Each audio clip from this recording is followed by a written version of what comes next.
Yo guys, I am going to be reviewing the GAMDIAS TALOS M1B PC case. Huge thanks for GAMDIAS for sending this out and letting me review it, and without further ado, let's get started. Alright, so the Talos M1B PC gaming case is an all-black design with black tinted glass and a subtle RGB, which also makes it look very gamer-esque. It's got some I/O on the bottom and a logo up on the top, but can be switched, and I'll be talking about that later. Its black glass side panel makes it look very quite modern, especially with the front one here, and with the RGB connected to the side here. You can see that little strip, it's on either side, and also the fans makes it look quite nice. You could definitely add some more fans, and I will be talking about this later of how you can connect everything to a fan hub, which is located in the back. And why don't I just get on to some of the features, because there's quite a bit in this case. So let's take some B-roll shots and get on with it. So in this case, we actually have quite a bit of features. Anyway, starting here at the front, we have 3 ARGB 120mm fans and also 2 LED strips on the side like I had mentioned before. Also up here we have the GAMDIAS logo, which sadly is not RGB but only stays that color, which is kind of disappointing.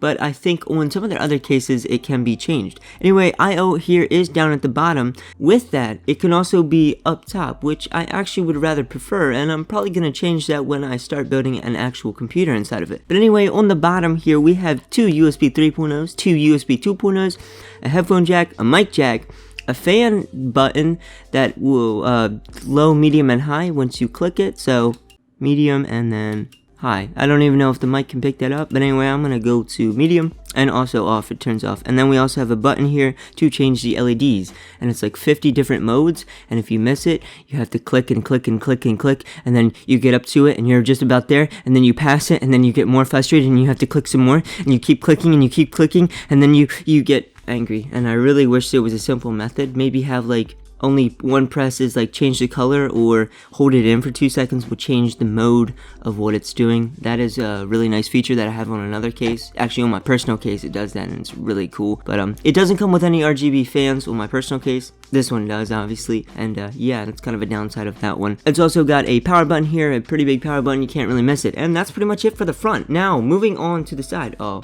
there's also a glass pane here, and it's got like a trapezoid look. Anyway, moving on to the side panel, we got 2 thumb screws which can easily be taken off, and the side panel also has a hinge so you can swing it around and do some work, which is very nice instead of having it pop off like other cases do. Now taking a look inside, this will fit ATX, micro ATX, and mini ITX. Down below we have a spot for your power supply, and this nice shroud covers the cables and the power supply. Got a little gap here and some air ventilation and stuff like that, and for other things like cable management and holes that you can route your cables through.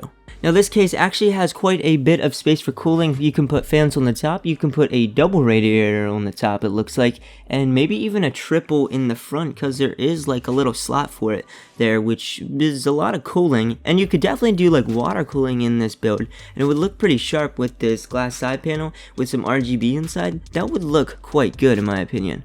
Anyway, also we can see that it has vertical GPU mounting. It's a dual slot, so something like my personal graphics card, like an RX 2070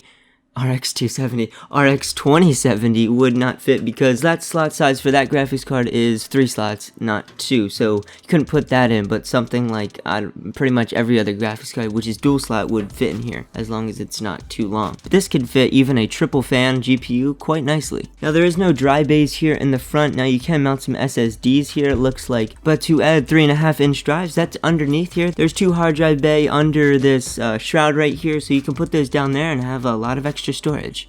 On the back here, we actually got a RGB fan controller and also powers the fan, which is very nice to include. So you can add other fans, 1, 2, 3. You can add 3 other fans to this thing, so that is really nice. I've never had a case actually that included a fan hub like this, and there is quite a bit of wires here, and there's quite a bit of wires, like quite a bit. I mean, for all the front I/O and stuff, it has all this, which is quite a bit, and there's also a bag. We also include extra bag of accessories.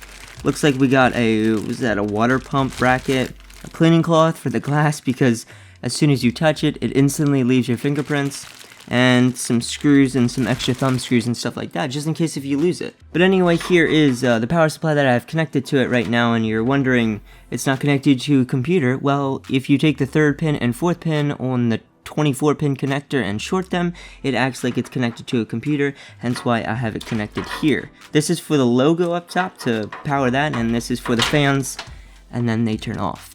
I kind of really didn't know how to review a case besides building a computer in it, so that's what I'm going to do. I'm going to build a computer and see how good this case is for building a computer inside. So without further ado, let's get on to the PC building. Now I just remembered I actually forgot 2 things. Up on the top, it has a fan filter, a washable fan filter, and also on the bottom for the power supply. Very nice because dust can make your PC look actually terrible and also affect thermals in some rare instances if it's extremely dusty. Now, a little dust is probably not going to do much to your fan, but it is nice to have fan filters to catch the dust before it even gets in. Moving on to... my head is completely out of frame. I should definitely redo this camera angle, but I don't really feel like it because I'd have to move the camera so far back. The only thing that looks kind of, well, old about this computer is the case, and what better way than to upgrade it with a tempered glass side panel and also some RGB fans? This is a great example of how you can make an old system look quite new and modern, and it still has the performance under the hood, as they would say it, or under the glass, as it were here, in this case.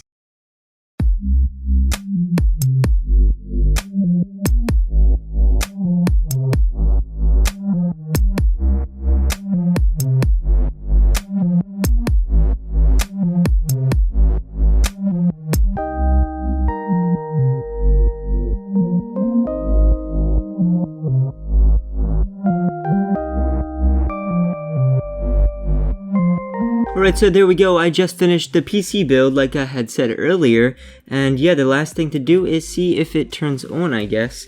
So I think the power button is right there. Now if we would turn on the power supply, that might help a little bit. And yeah, seems to be working. That actually looks really good. The glass side panel, can't really see of the insides, but there's not much to show off, you could say. And oh, it's beeping at me.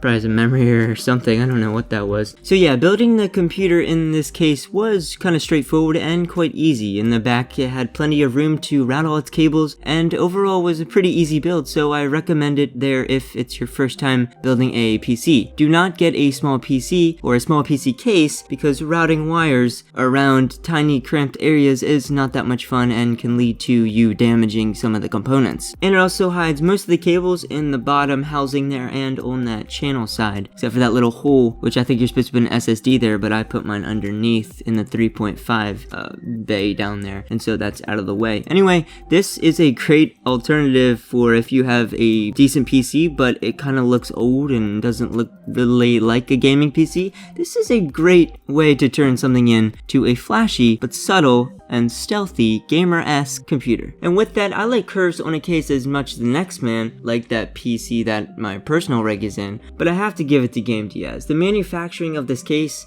looks really good. The sharp corners, the sharp edges, and with the slanted lines and the trapezoid glass in the front, it kind of brings everything together into a sharp looking gamer case like I said before. And yeah, as you can probably tell, I do recommend this case. It's got a lot of features, quite a bit of features with its fan hub RGB in the back, so you could definitely rig up a whole slew of fans and RGB-ness to your heart's content. Anyway, huge thanks to GAMDIAS for sending this out and letting me review it. And if you want to check it out for yourself, I will have some links in the description to their website and also where you can purchase it. And one more thing, with the computer inside, I'm planning to do a video on it with some benchmarks and stuff, so get subscribed so you don't miss out on that if you're a computer nerd like me. Anyway, thank you so much for watching, and with that being said, be sure to like, comment, and subscribe, and I will see you in the next one.